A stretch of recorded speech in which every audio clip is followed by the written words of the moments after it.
and welcome back to episode 3, As We Run, We Become. This episode will be talking about everything you need to know about running. So from the starting points to the common injuries and then how to rehab and back. And first of all, we're going to be talking about where you start.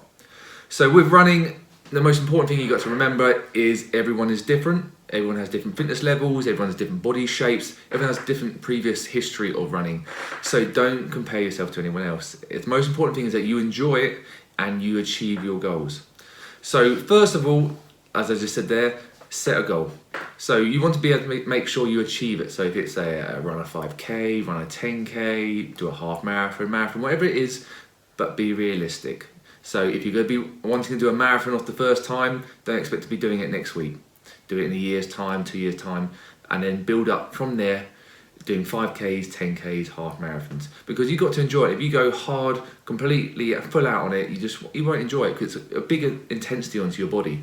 So set that goal, set short-term goals, and make sure that they're realistic. Then it goes into the training itself. The most common one and the most popular in my mind is interval training. Basically, interval training means you're picking different speeds to move at, so like a walk, a jog, a run. This allows you to really build up the intensity in your training. So the most plainest and simplest way you could do it, run to a lamppost, walk to a lamppost, run to a lamppost, walk to another one. That way you are slowly building up your intensity.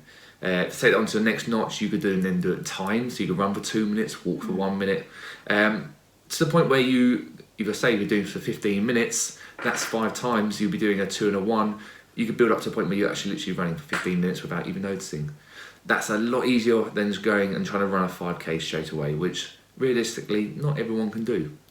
So I think as well, like varying your training just helps you stay motivated and stay interested. If each week you're just adding a kilometre or adding a mile and it just becomes a little bit boring, a little bit repetitive, but like switching it up and joining maybe a running club as well to give you that little bit of accountability, and just giving you a little bit more knowledge about running will also be quite beneficial. Yeah, have a look online. There's plenty of running programs out there. It's probably the one time I'd recommend to actually follow a program from the web, because in workout wise it's not very specific to you, but running wise it's very common, a very simple plan you can follow based on what you're trying to achieve distance-wise, or if you're just going out to enjoy running.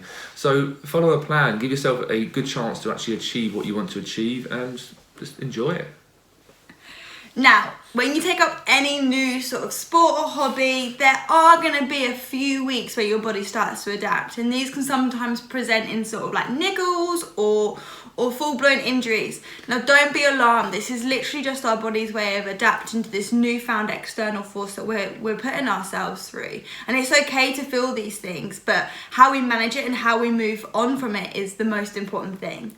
Now, we're going to talk about a couple of common injuries associated with running, but I do want to stress that this isn't always the case. You're not always going to have these injuries if you run, and if you've got hip pain, it's not always going to be what I'm talking about, but it's just easier to give you a little bit of an insight as to what running can entail, and also just maybe a little way of how we can manage these. I know, having started running, that I'm experiencing some quite bad hip pain. Yeah. A little bit of shin pain when I first started, but it's all manageable. So the first one we're going to do is work from the feet upwards, and we think the most common one that we see is shin splints. Now, everyone's probably heard of shin splints, and we're going to go into the technical terms and how it's all created and any of that, but there's some easy things that we can do to try and offload. So the first thing is get some soft tissue work. Go see a sports therapist, go see a sports masseuse, anything like that you can get some release work to the tibialis anterior, the muscle that sits along the front, and also the calf. It will just help stop all that pulling around that shin bone and just help ease off any sort of tension that can be running through that.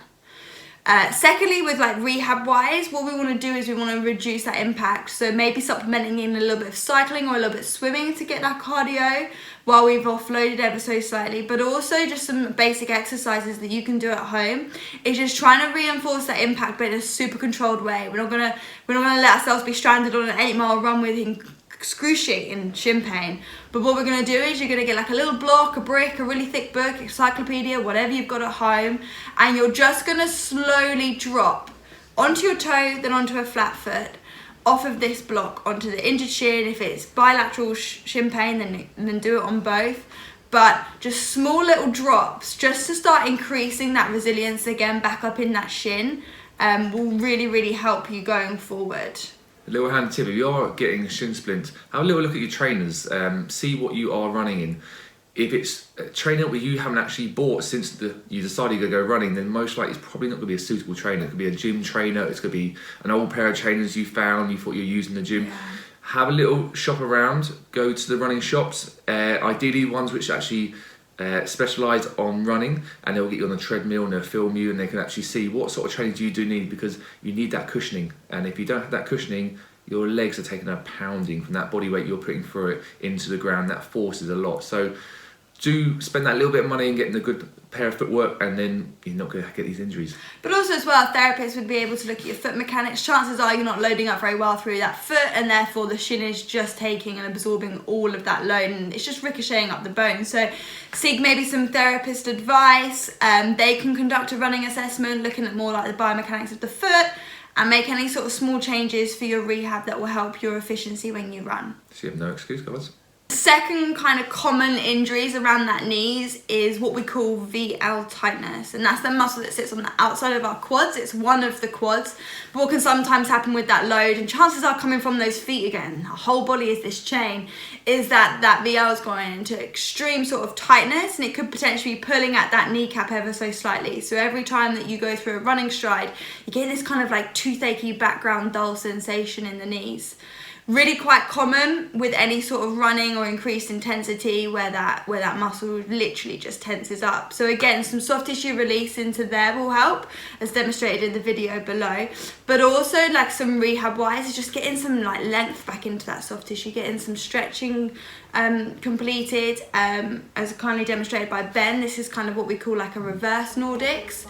So you position yourself on your knees. Imagine you've got like a dowel in your spine, like a pole that you can't bend at the hips or cave at the lower back, and you're literally just going to lower yourself, and gravity as well as like your body weight will just help create that sort of activation, but also a little bit of tension. It's that kind of like eccentric load, which is the best way to try and get any sort of like lengthening or load into that soft tissue. You'll be surprised how much of just like a release in there will definitely help just allow that kneecap to move a little bit more freely and not be so tugged and forced into positions it doesn't really want to be in.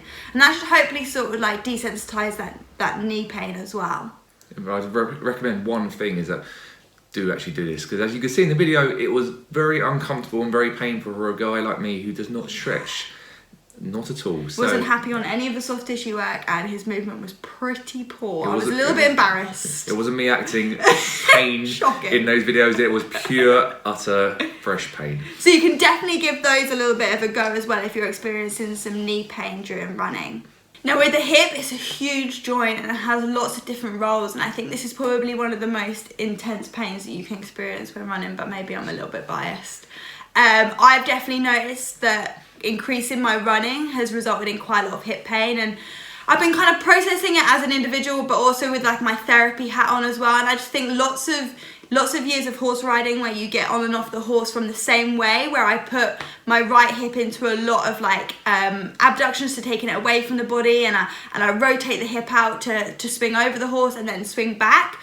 It's just created a lot of movement in one direction but not that much in the other. So now that I'm running in a reasonably straight line and there's no need for my hip to kind of turn out, my hip is like, goodness, I actually don't really know what you're asking me to do, because I've just become so accustomed to that sort of like polar position that Joe Blogs off the street again wouldn't think anything of. So I'm definitely like rehabbing to try and get a little bit more of a natural sort of like pelvis position, if not a little bit more sort of internal rotation. We went skiing, and yeah, that was also interesting. I can only turn one way.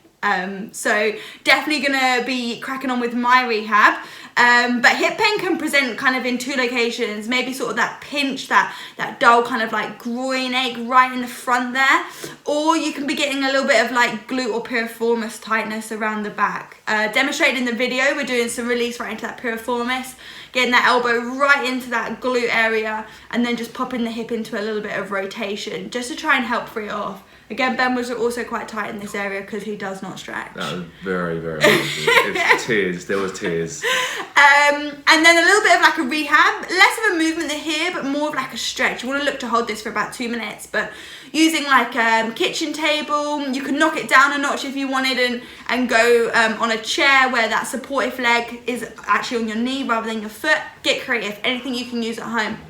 The goal is the leg that's on the couch, you want that knee to touch the couch. If your knee can touch there, you don't really feel a stretch, lower yourself. Sink yourself down by bending that leg that's on the floor, bend at the knee, or reach yourself forward to create that stretch in that glute. This is really good. It's a really good progression on like the pigeon pose. I don't know if anyone's heard of that, but sometimes the floor can be the limiting factor. I've definitely noticed with some like the yoga or Pilates people that I treat, they can bend for days but still have that element of tightness, so we had to kind of create that negative range that they can lower themselves into, and just using like your body weight and gravity again to create that stretch and holding for about 2 minutes, it does begin to give you quite a nice release, and then it just everything kind of then moves a little bit freer. Any pain in the front of the hip, there's definitely lots of sort of like hip flexor stuff that we can do, some isometric loading there, as well as some sort of like STR release, but probably piriformis is the most common one found as a result of increased running. So hopefully we haven't scared you off from running. It is great to see everyone out, especially in January, and hopefully we'll carry on seeing you in February out running, achieving your goals, because it's great to see people sort of wanting to exercise, especially free when you're outside. It's all free. Yeah, and I think as well what we found is that we were never runners before, and then I got set the goal from my place at work who wanted us to run a half marathon, and I kicked off. I wanted to go for drinks and dinner, but apparently team building was run a half marathon, and I kicked off, but I loved the challenge. I wouldn't say I'm a running fanatic. I see people running on a Sunday. I don't run on a Sunday. Sunday's the day of rest, but that I enjoy the accomplishment after. I enjoy going over that finish line. I enjoy the medal. I enjoy the beer afterwards. Like, we're not complete hermits. We do still have a life, but I do enjoy that kind of accountability, and I definitely would probably avoid cardio or any sort of aerobic exercise if I wasn't running. So it's also just a nice way to get that element of my training. Otherwise I would probably just stick to weight training and not really do anything else. But yeah, it's also really good like mentally and like psychologically to just kind of get yourself out there and just like push yourself ever so slightly. I never thought I'd be able to run 13.1 miles, and I did 2 half marathons last year, and I've got 3 already planned this year. So and also like don't go absolutely wild on it. Just have these small little goals, because you need that offload phase. So we didn't run at all in December. No. Trying to help the hip, and then introduced it back in January for Cambridge half in March. So definitely kind of having that offload period, but then still having something planned so you can incorporate that running again. So you don't need to be going and competing and racing every weekend, not at all, sort of every 3 months or so, but it just means you then got that goal, and so then you can do all the running and the training leading up. So if you have enjoyed this video and we haven't scared you off, do check out our social media this week. We'll put up some more tips about running, and also we'll post up these videos as well, so you can see that some of the rehab exercises are a little bit easier than watching the video every single time. And we just look forward to doing more. We're really enjoying these videos. Well, hopefully you're enjoying them. And if you do have any ideas of what you'd like to hear, please do contact us. Like Ben said, the video will be live on YouTube. Please like and subscribe to our channel. I also have written a running blog. If anyone would like me to send that to them, then please do comment below or direct message us on Instagram with your email address, and I can definitely email that across to you. Just gives you some tips, some guidelines, and just like some motivation really. But yeah, we can definitely ping that across. But we hope you've enjoyed this video. I thought of the title, so thanks if anyone enjoyed that. And we'll look forward to seeing you here next week for episode 4. See you later, guys. Take care. Bye.